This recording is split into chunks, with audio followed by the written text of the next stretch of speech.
शालिनी की उम्र लगभग 28 साल की हो चुकी थी, लेकिन अभी तक उसकी शादी नहीं हुई थी।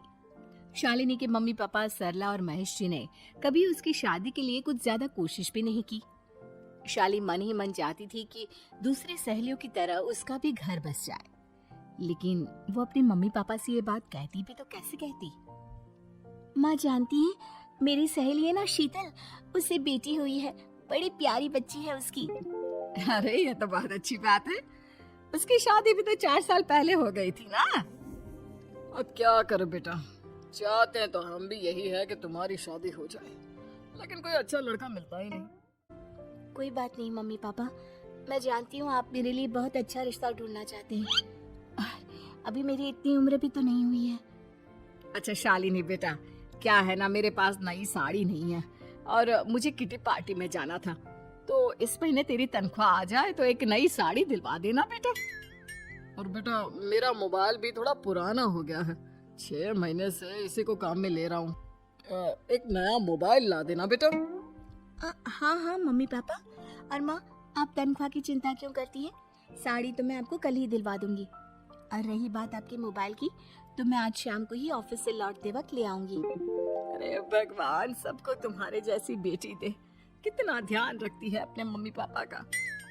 पापा, आज आप दुकान नहीं जा रहे हैं क्या? वो क्या है ना बेटा, मेरे सर में जरा दर्द हो रहा है, इसलिए आज दुकान जाने का मन नहीं है। पापा दवाई ले लीजिए, और अगर हो सके तो चले जाइए। इस तरह दुकान बंद रहेगी तो ग्राहक आना बंद कर देंगे ना। अरे बेटा, तेरे पापा की अब उम्र हो चली है और तू है ना हमारी कमाओ बेटी, इतनी अच्छी नौकरी करती है, हमारा ख्याल रखती है, तेरे पापा को चिंता करने की क्या जरूरत भला है? ठीक है पापा, आप अपना ध्यान रखिए।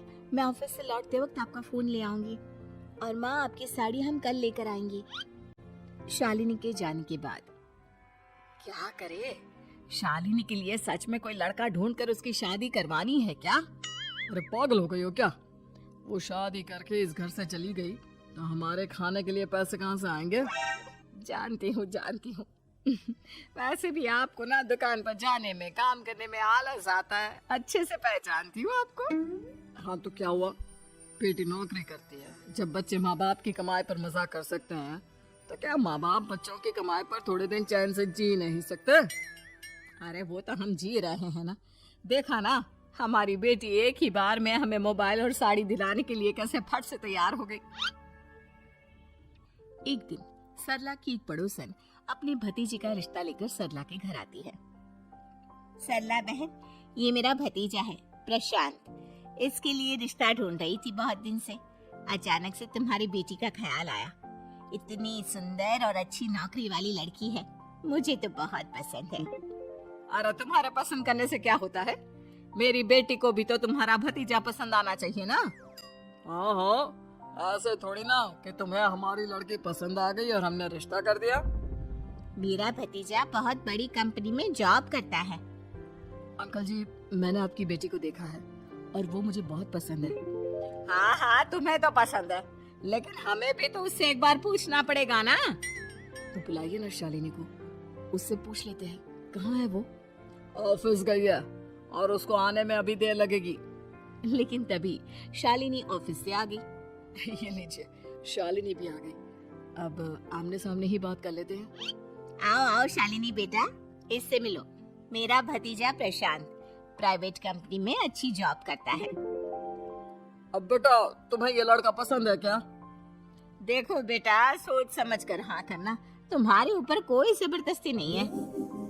मम्मी पापा, प्रशांत की जॉब और उसकी बातें सुनकर मुझे तो काफी अच्छा लगा। मैं उससे शादी करने के लिए तैयार हूँ। ये लो, सारा मामला यहीं के यहीं निपट गया। लड़का और लड़की राजी है, तो अब हमें क्या। सरला की पड़ोसन और प्रशांत वहाँ से चले जाते हैं। अगले दिन, क्या हुआ मम्मी पापा, आप इतने उदास क्यों लग रहे हैं? वो क्या है ना बेटा, तुमने शादी के लिए हाँ कर दी उस लड़के के साथ। तो क्या हुआ माँ, उस लड़के में कोई खोट है क्या? आपको वो पसंद नहीं?